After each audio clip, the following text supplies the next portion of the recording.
So there's this guy who was shaking in his bed at home, and his girlfriend thought, well, maybe he mixed his prescription medication with some of the meth that we've been doing recently, and it's made a very bad cocktail in his blood, and maybe he's overdosed. And so she gets scared, and she decides to call up his mother, who then comes over to the trailer where they're staying and also agrees that something is not quite right. He's twitching in a way that's just, unsettling.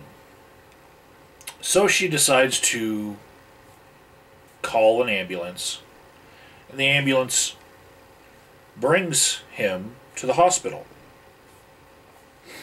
And after a couple of hours of him being at the hospital, his mom shows up to visit him in the hospital and goes on to tell him that she found the drugs in his wallet and underneath the couch and behind the bed and whatnot. All of which really, really, really pisses this guy off. To the point where he tells his own mother to get out of the room. She shouldn't have called the ambulance anyway, because you should never call an ambulance on him, because that's just the way it is. But deep down, anybody who knew the history of this guy would know that because he had a prior criminal record and a probation officer at the time, he was afraid that whatever happened at the hospital might be relayed to his probation officer.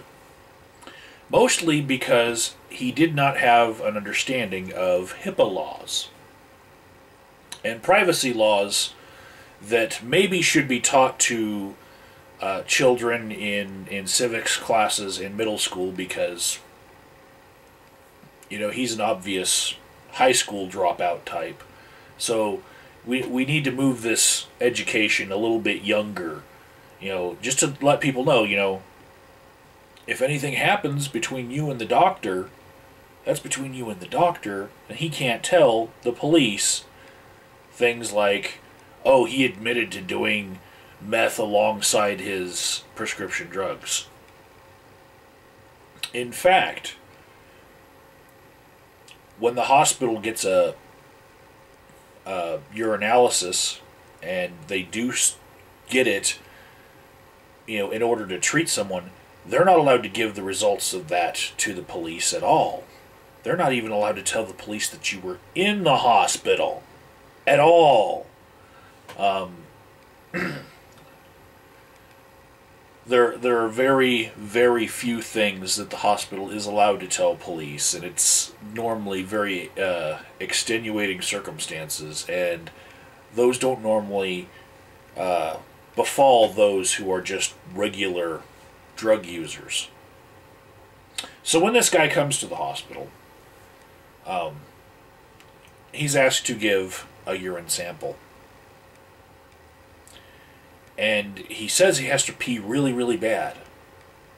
So they let him go to the bathroom, but because it's not like his parole officer or anything, or his probation officer, nobody goes into the bathroom with him. And he's taking a long time. And then one of the nurses says, come on, hurry up, obviously you have stage fright, you can't pee right now. We have other things that we need to do to you right now. We have other tests for you. So he comes out of the bathroom, but right before he opens the door, there's a flush. But when he comes out the door, there's no urine in the sample jar, and he says, I couldn't go. Man, I tried, but I couldn't go. And everyone around knows that, of course, yes, he did go. He just didn't want to give a urine sample because he didn't want the doctors to know what was in his urine because he's afraid that that will get relayed to police because he does not understand privacy laws. And nobody buys it, but they say, okay, well, we'll try again later. And then after the incident with his mother, where he's told that, all of his drugs were found and were flushed, the anger that he displays lands him in 4-point restraints. Because nobody wants to deal with a very angry person on drugs. And while somebody's in 4-point restraints, it's a very good time to do other procedures to them. Like take vital signs that normally they would not want you to take because, there's nothing they can do about it. You can just wrap a blood pressure cuff right around their arm, And that's actually standard procedure when somebody's in 4-point restraints because their vitals need to be checked all the time. A pulse oximeter gets put on their finger, that also can take temperature, but not very well. But, somebody will come in and take a temperature over their forehead with a wand and whatnot. And so, while he's in the restraints, he's thinking, man, I have to go to the bathroom again, but I don't want to tell anyone that I have to go to the bathroom because then they're going to give me that specimen cup again, and I don't want to give a urine sample. Because he's still stupid. So he goes ahead and wets the bed. While he's restrained to it, he wets the bed.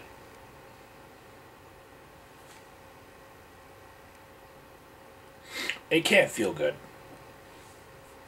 I would be grossed out, but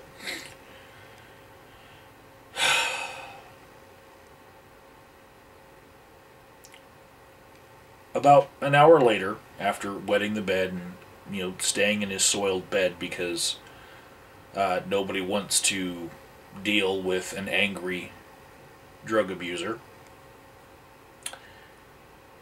he's been given Ativan, which it's basically a light tranquilizer. He's starting to nod off, and someone gets the bright idea, you know what? He's having trouble urinating, or so he says.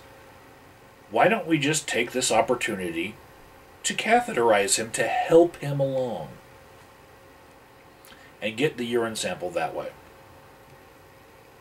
So, even though he's in 4-point restraints, a team of nurses descend upon his room to do the dirty deed. And they pull up his gown. They ram that catheter into his penis.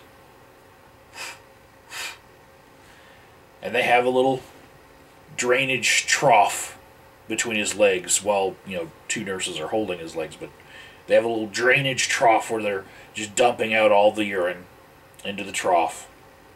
And there's quite a bit left in him, even though he did wet himself. There's more urine inside of him.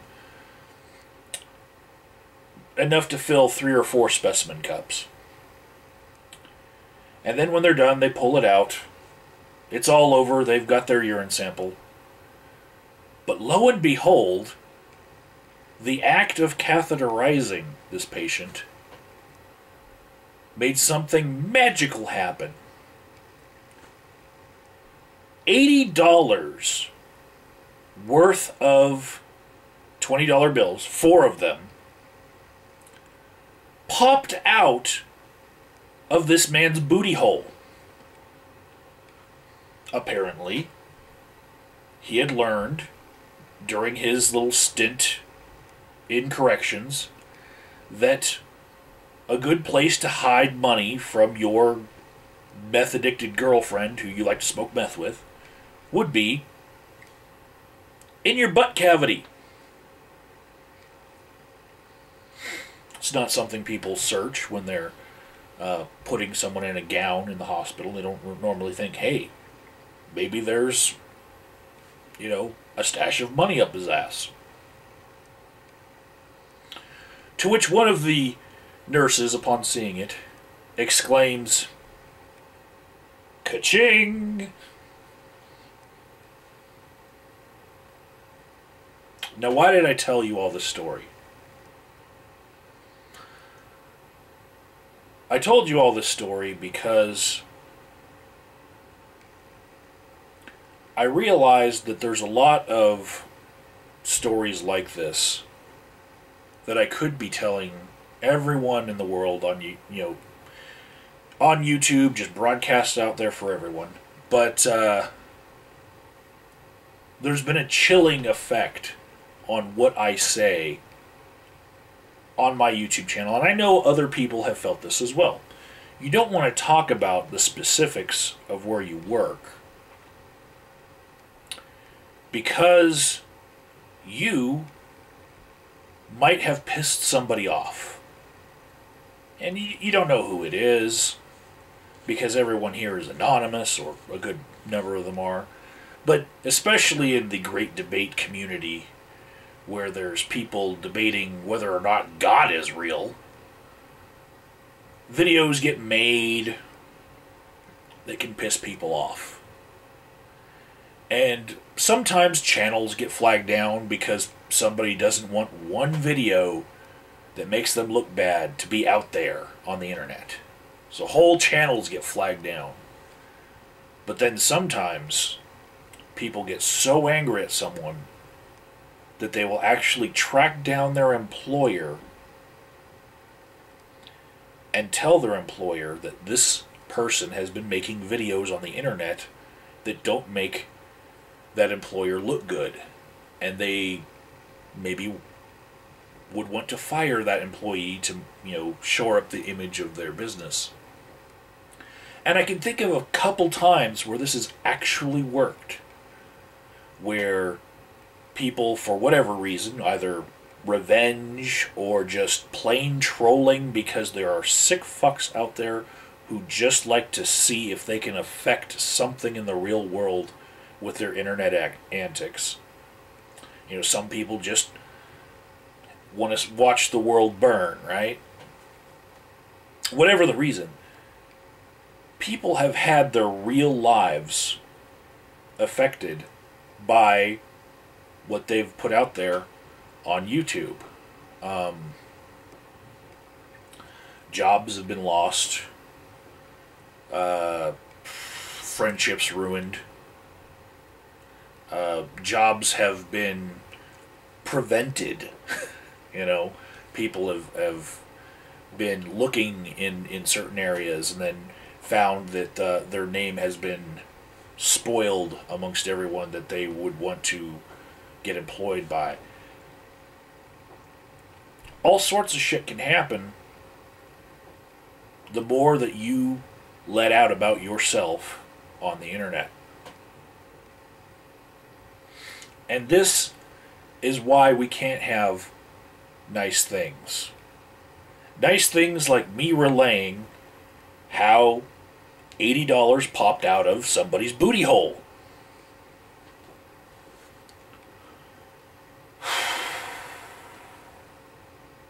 And I feel like I'm just telling people what they already know here.